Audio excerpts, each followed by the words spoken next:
You ever watch your whole life get bulldozed while you're still wiping funeral dirt off your hands? Because that's where this story starts, me standing in a cloud of diesel smoke watching the HOA president's daughter carve up the land my grandfather cleared for the price of a single damn dollar. $1. That's what my family's legacy was worth to them. 40 acres, 3 generations of blood and sweat gone signed over while I was burying my father. I'll tell you right now, I'm not special. Just stubborn, a third-generation cattle rancher named Garrett Murdoch, 52 years old, and up until 6 weeks ago, I thought I'd die on this land, the same patch my dad and granddad worked since 1961. But the world's funny. You know, one minute you're holding your father's hand in hospice, listening to him retell the story of building a ranch from nothing but a rusted pickup and stubbornness. The next, you're staring at a code enforcement notice stapled to your gate like a pizza coupon. That's how it happens. Dad lost an 18-month war with cancer. The day after his funeral, I come home to a property violation notice and a voicemail from Delphine Arquette, queen of the HOA, thick with fake sympathy. Garrett Hun, so sorry for your loss, but we really need to talk about your property situation. It's become a community concern. That metallic taste in your mouth when grief turns to rage. Yeah, I know it well. I promised right then, no way some suburban parasite was picking my family's bones clean. Let me back up a sec.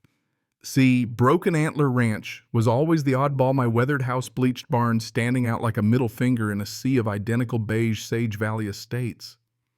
The ranch predates their HOA kingdom by 60 years, so their rules don't mean squat to me. To them, though, I was an eyesore.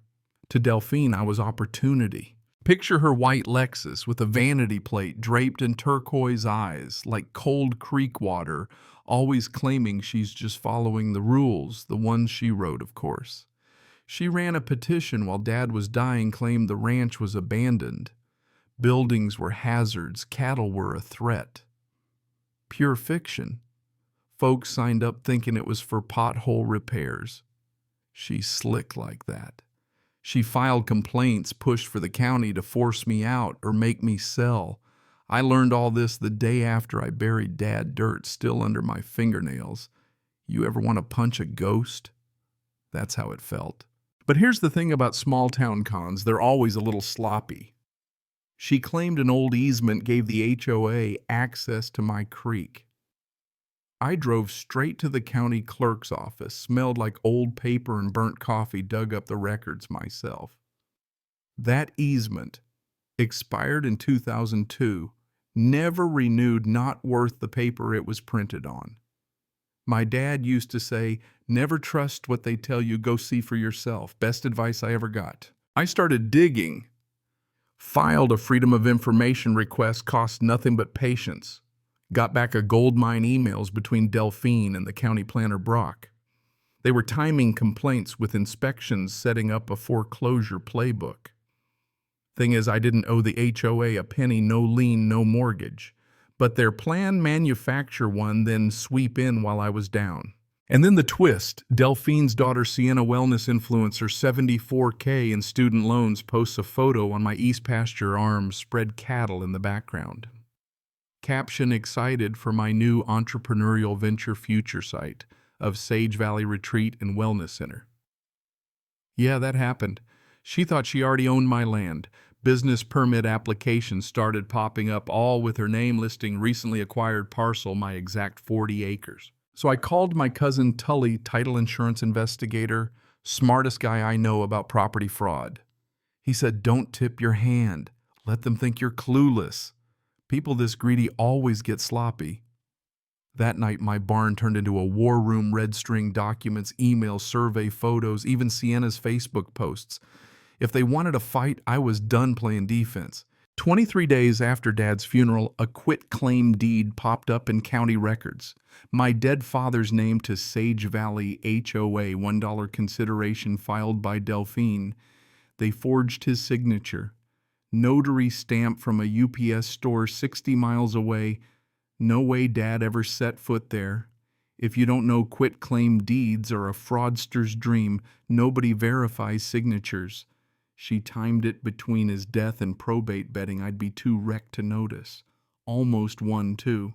I scraped together what cash I had hired a lawyer named Margot Sharp. No nonsense, smells like old books and coffee. She looked over everything and said, "This deed's legally worthless, but fighting it'll cost you 40 grand in a year and a half." I didn't have 40 grand. She grinned. "Let's let them think they won.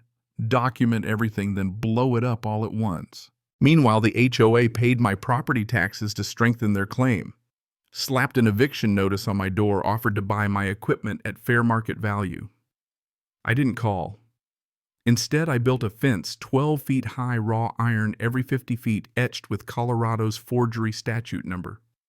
Cost every cent I had left. Delphine's face when she saw it, priceless. She screamed about community aesthetics, but the law was on my side. Inspector checked every inch, signed off with a handshake, even told me it was gorgeous work. And then neighbors started coming over. Some apologized they'd signed her petition without knowing. Others wondered why dues kept rising. Porter, a retired accountant, started digging into HOA finances.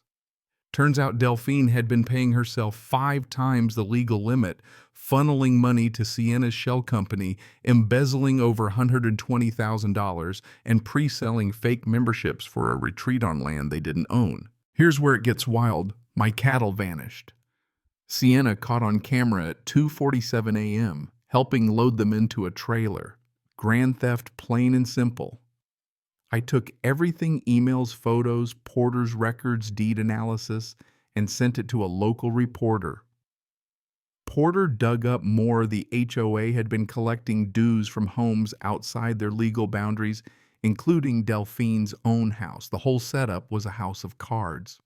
And then Brock, the county planner, panicked, asked for immunity, spilled everything, bribes, fast-tracked permits, the works. Margot filed new charges: conspiracy, fraud, bribery. By the time the town council meeting rolled around, the story had blown up, packed room cameras, rolling FBI and state investigators in the back. 15 minutes, that's all I got. I showed everyone the forged deed, the phony notary, the fake signatures. Porter handed out color-coded charts, money trails, shell companies missing funds. Brock stood up, confessed, dropped a USB drive with every dirty secret on it.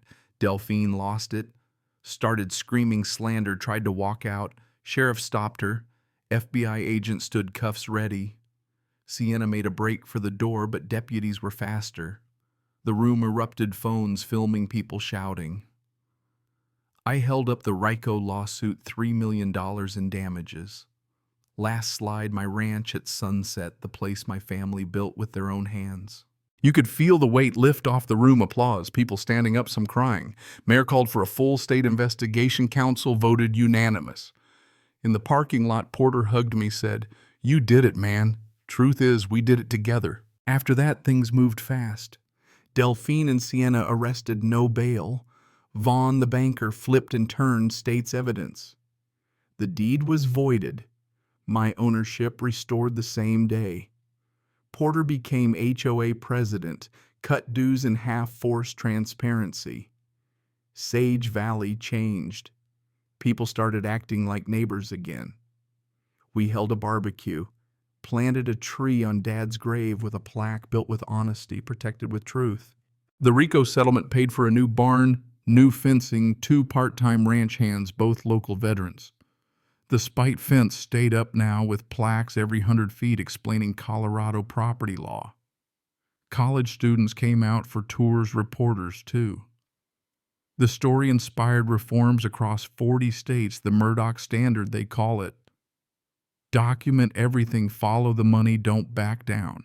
When sentencing came, Delphine got 7 years, Sienna 4, Vaughn 2, and a lifetime ban from banking. I didn't gloat, just added more plaques to the fence, an informal classroom for anyone passing through. The EMTT Murdoch Legacy Fund I started with the settlement has helped dozens of families fight back against HOA fraud. You ever wonder what makes a community worth fighting for? For me, it's the smell of barbecue smoke at sunset, kids laughing by the creek, neighbors waving from the trail, knowing nobody's legacy is for sale. So yeah, they tried to steal my home while I was burying my father. But they forgot some things are worth fighting for. You fight with patience and the truth, and you build something better. Now, if you've got your own HOA war story or thoughts on what justice means, drop it in the comments. Let's shine a light together. And if this hit close to home, hit subscribe. We're not done fighting for the little guy, and there's plenty more stories where this one came from.